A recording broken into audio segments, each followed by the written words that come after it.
So I've played a lot of open world games over the years.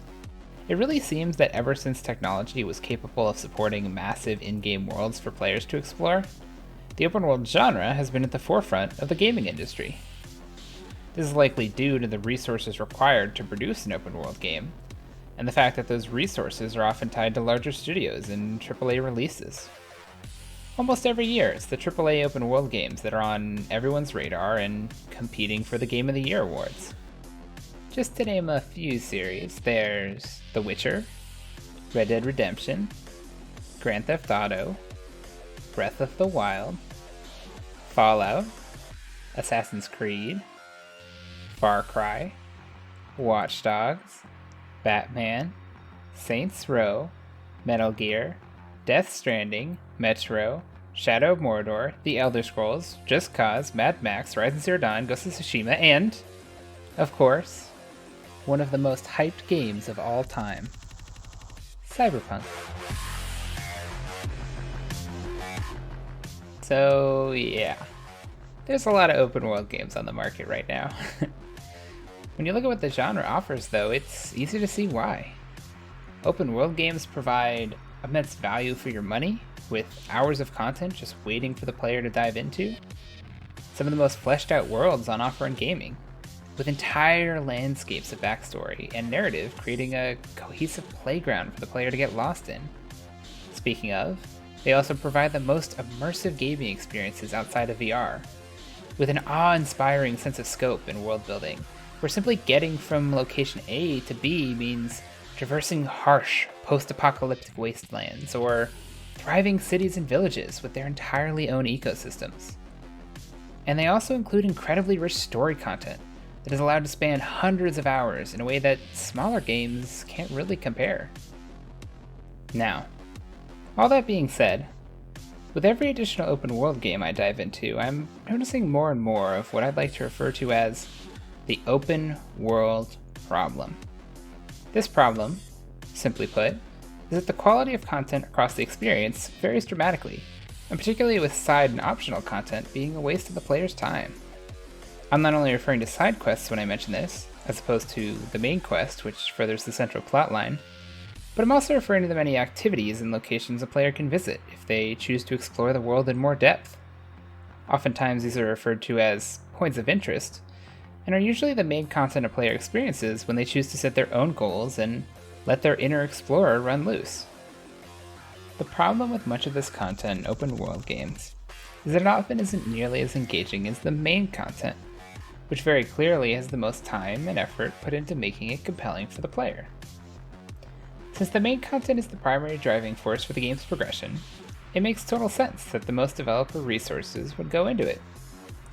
The issue lies in that if a player chooses to explore the world outside of the limited scope of main content, their hours will more than likely be consumed primarily by side content, because of how much of it exists in open world games relative to the main content. Again, this makes total sense.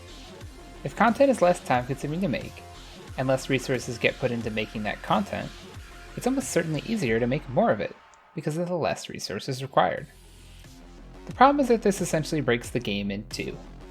One in which quality is at the forefront of developers' minds, and the other in which quantity is. And by joining these two completely disparate experiences together into a single game, it essentially creates two functionally different games. Now, this clash of competing player experiences isn't inherently bad, and in some ways it can actually be refreshing because it gives players the ability to pick and choose what kind of content they wish to engage with at any time. That being said, the question I'd like to pose in this video is simply this: is the game made better by adding additional side content with a greater focus on quantity than quality? Personally, I would argue no in many cases, but I'd like to spend the rest of the video diving more into what this question means, as well as how different games have attempted to tackle it.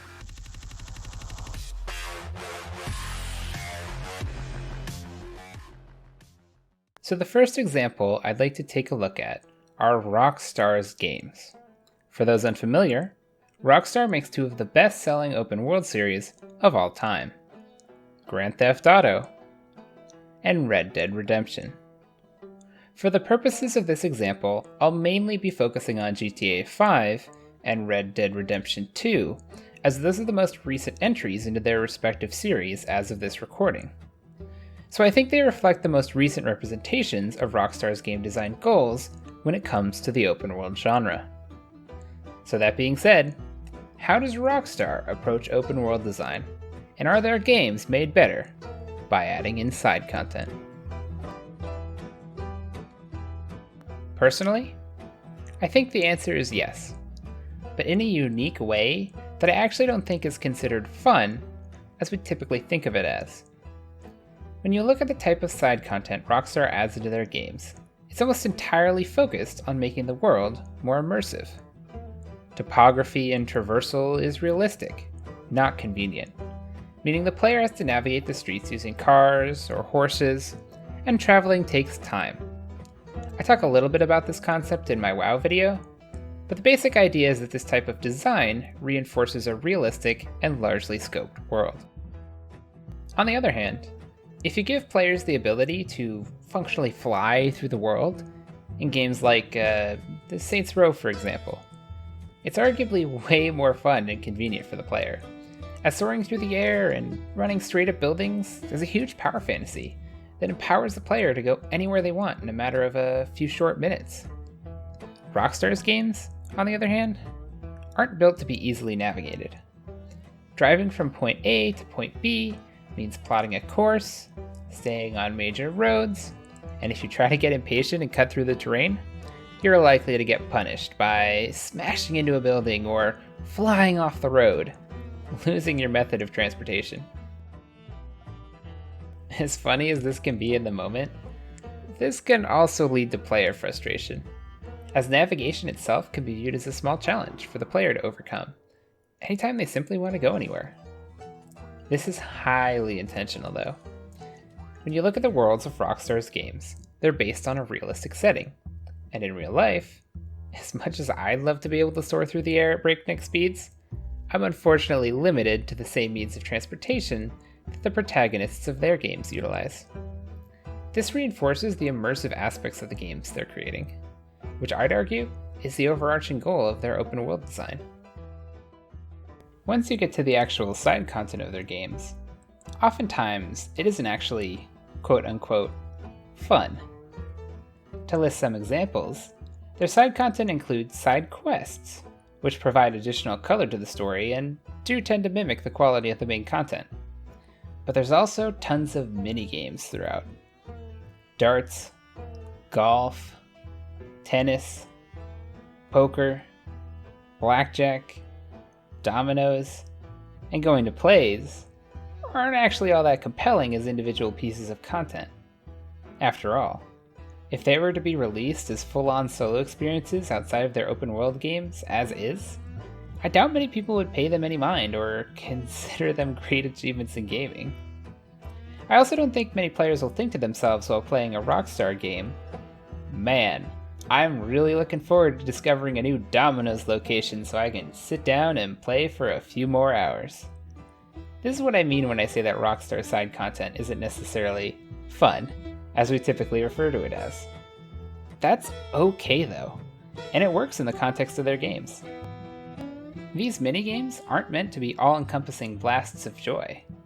They're meant to reinforce the immersion of the larger game world, as those type of activities are the things that we choose to do ourselves in real life.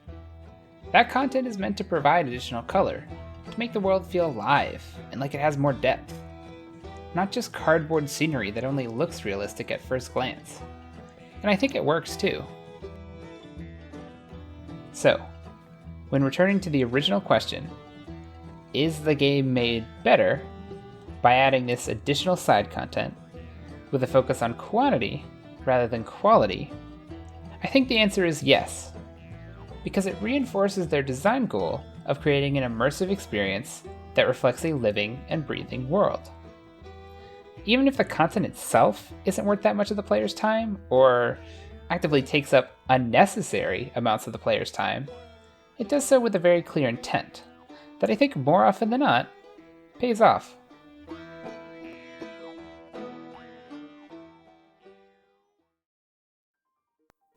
For those of you who've played Breath of the Wild, it should come as no surprise as to why it's on my list of case studies for open world games. It cannot be overstated how unique the game is from a design perspective, in particular when it comes to the open world genre. Almost a complete opposite of the previous example, Breath of the Wild answers the question of, is the game made better off by adding in side content? By flipping over the table and punching the question directly in the face. Breath of the Wild doubles down on the side content philosophy as the core pillar of the game, which sounds like a terrible idea at first, but does so with the full intention to actively solve the problem of side content by making all side content fun through emergent gameplay. For those unfamiliar with Breath of the Wild, it's basically a series of gameplay systems built in parallel of each other, with the sole goal of allowing the player to be able to smash them together and see what happens. It's about empowering the player to create emergent gameplay experiences through its systems. Emergent gameplay is when unscripted gameplay sequences occur that usually surprise, delight, or entertain the player, because of how the gameplay systems interact with each other in unusual or unexpected ways. Breath of the Wild is a game all about emergent gameplay.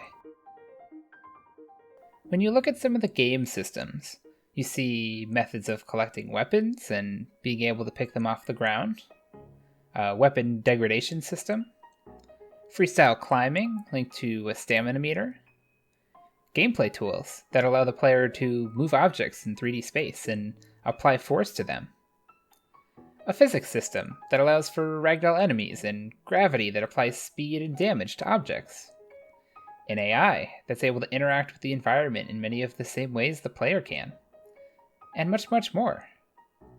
All of this is to say, Breath of the Wild is just a series of systems designed to interact with each other, and as such, the open world is just another one of these systems designed to create playgrounds for the player to engage with as they explore. It's in this way that the main content is actually not as memorable, because rather than building out a highly scripted and compelling main story, the focus is much more about making the moment-to-moment gameplay, and thus the side content that supports it, inherently compelling for the player.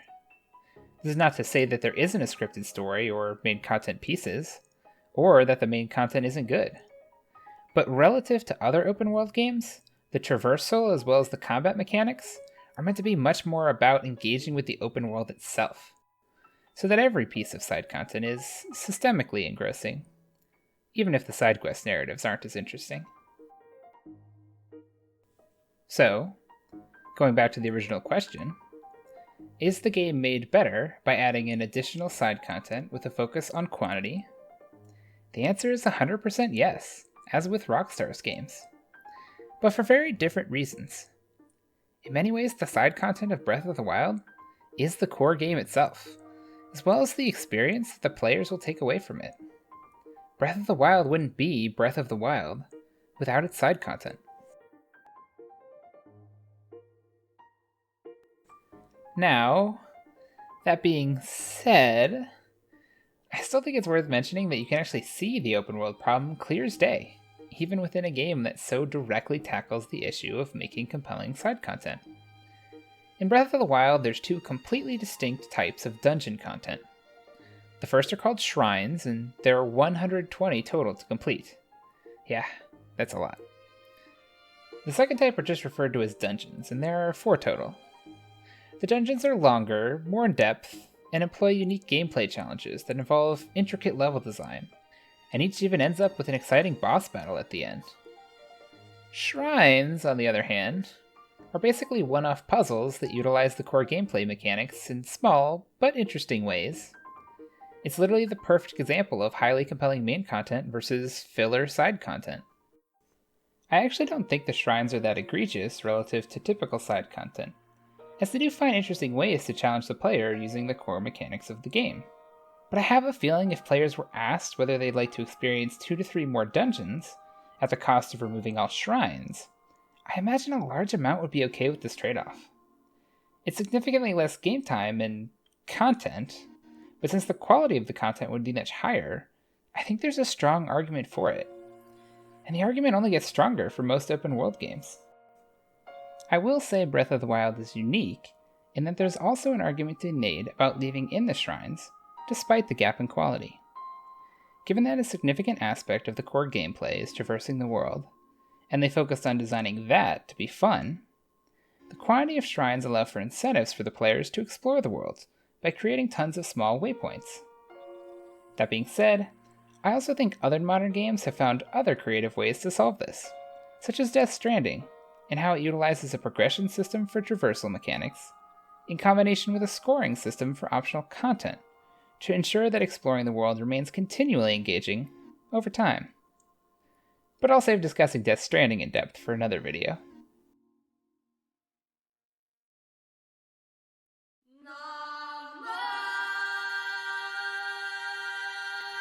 Taking a different approach from both of the previous examples, The Witcher 3 provides yet another answer to the open world problem. Whereas Rockstar solves the problem by intentionally creating less fun side content to reinforce the immersive worlds it creates, and Breath of the Wild solves the problem by doubling down on the core mechanics of traversal and gameplay through emergent systems to ensure that all side content is inherently fun, Witcher 3 solves the problem through its narrative and writing. Similarly to Rockstar's games, The Witcher 3 also wants to reinforce the idea that its open world is realistic and could very well exist as a world in itself. It does this by doubling down on the narrative aspects of its side content, better than any other game I've ever played. In almost every small village or town, many of which don't have any significance to the main story or Geralt's progression as a Witcher in the world, there's incredibly compelling narrative mysteries to unravel. Simply put, the main story content and the side story content are of an equal quality. And the main story content is quite good. It's hard to talk too in depth without spoilers for the game, since this point is specifically about the game's ability to deliver on narrative throughout the world.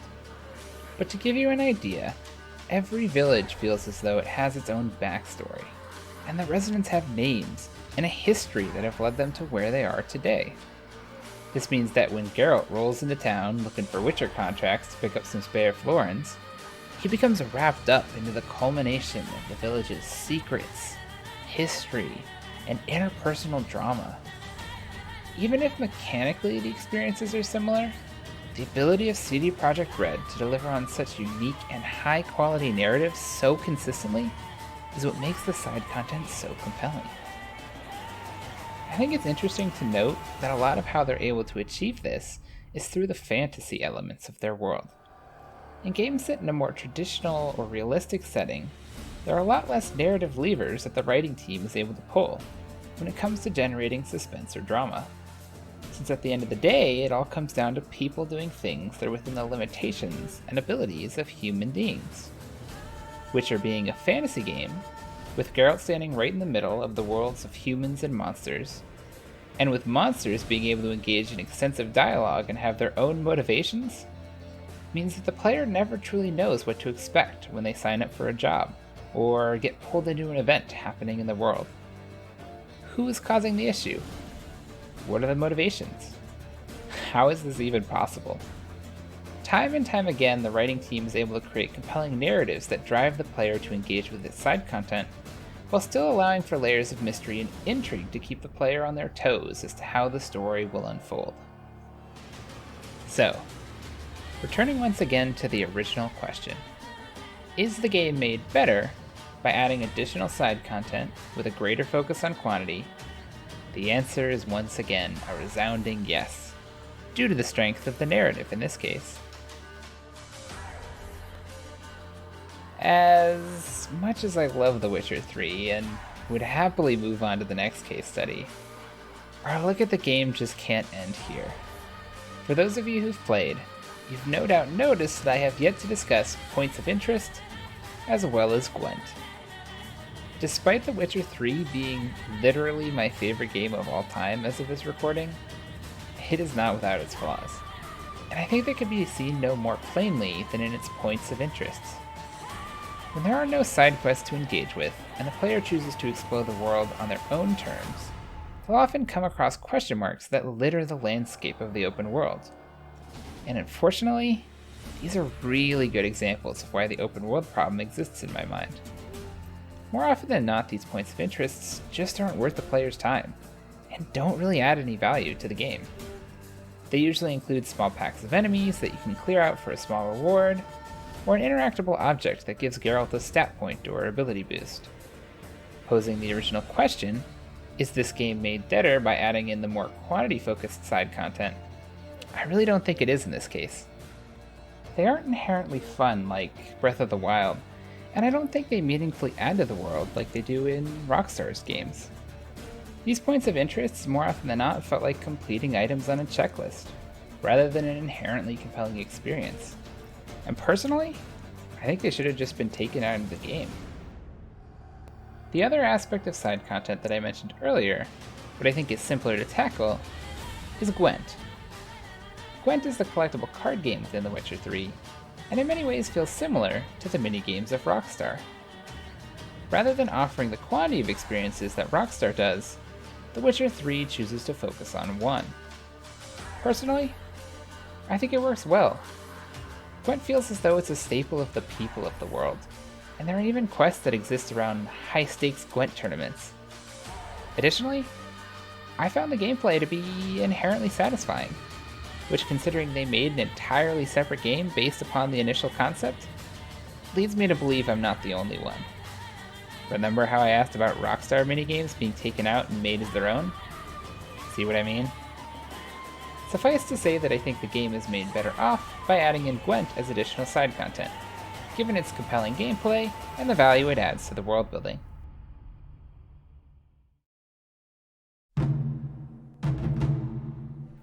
For my final two examples, I wanted to dive into Horizon Zero Dawn and Ghost of Tsushima, two relatively recent open world releases that have both been received fairly well. Before diving in, I wanted to mention that I enjoyed both games, and I'd definitely be willing to say that they're both good. But I'd say this in spite of how their open worlds are designed, not because of it. Both games, in my mind, fall into what seems to be an all too common problem in the open world genre: designing an open world game without addressing the open world problem. When you look at both games' side content, you can find packs of enemies to kill, side quests that don't really stand out, collectibles, and mini puzzles to complete, but all of this content feels substantially less interesting and engaging relative to the main content. Clearing out your 5th bandit camp in both games doesn't add much to the player's experience, and when compared to the actual fun part of the game, where compelling narrative combines with engaging gameplay, the side content ends up feeling like busy work, and ultimately not worth the player's time. I think both games have solid underlying combat which carries a lot of their side content, but killing packs of enemies just because a question mark exists on the map for you to complete is not meaningful or engaging, especially given the quantity of content that exists. Now, that's not to say that all of their side content is straight up bad. For example, Horizon's Hunter Trials and many of Tsushima's Mythic Tales are standout examples of engaging content that had thoughtfulness put into them. But I'd consider those the exception rather than the norm. For every Mythic Tale, there's 10 more Fox Dens, each of which were exactly identical to the last 10. Another way to frame this idea would be to ask, how does your opinion of the game change if the side content was removed? What if the game was more linear, or was comprised of a smaller, more focused open world? Would the game be better off? For both of these games, the answer is yes to me. Rather than creating playable worlds that take hours upon hours to navigate and explore, but ultimately end up feeling hollow rather than rewarding, why not reduce the amount of side content? This would cause the game to be shorter, certainly, but would in turn increase the quality of the experiences on offer. What does adding in the lower quality side content add to these games that was worth the developer time to create and the player's time to complete? This is the crux of the open world problem to me, and I think you can see what success looks like in Horizon's DLC, The Frozen Wilds. In the DLC, the playable open world space is smaller, and I think benefits for it. By condensing the playable space, developers can spend more time getting value out of the existing world they've created, rather than spending their time trying to fill in the gaps with a quantity of content. Put another way, if Horizon's main content takes 22 hours to complete, and all of its content takes 60 hours to complete, why add in an extra 38 hours of content if the best content is in those core 22 hours? And if instead of adding in 38 extra hours of okay content, wouldn't it be preferable to add in 20 more hours of excellent content on par with the main story? To me, that sounds like a no-brainer and worth the trade-off. Yet many open-world games fall into the same trap. Obviously, the ratio of developer time may be more dramatic, so it's hard to say what the actual trade-off in terms of hours would be. But even if we only got an extra 5 hours of core content by condensing the open world, it's still a strong argument if you ask me. To take this argument to its logical extreme would be to say that the game should be fully linear, like a Call of Duty campaign. But I like to believe there's a happier middle ground that the games industry just hasn't tapped into. When technological limitations were more of a barrier, I can totally see why creating the biggest open world game ever was a cool and unique selling point, as it previously wasn't possible.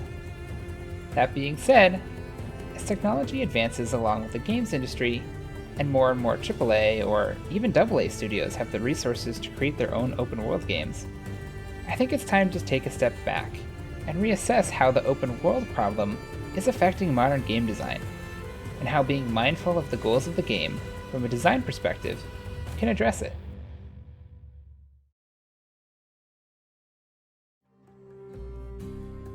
Hello everyone, and welcome to the end of the video that I have spent by far the most amount of time making. I had a goal for the beginning of the video, which was to spend the most time editing on any video that I ever have, and I achieved that. I started to lose track after around 30 hours, but if I had to guess, probably around 50 hours is how long I spent on the editing. So hopefully it shows. Hopefully it did increase the quality. I think it did. But I don't know if I'm ever going to spend that much time on a video again. I'm glad I did so that I could see how it looked, but man, that was a lot. So hopefully you enjoyed it. The fact that you made it all the way to the end really means a lot. Because, you know, I don't get many viewers, so I really do appreciate it, and I really hope that you're having an absolutely wonderful day.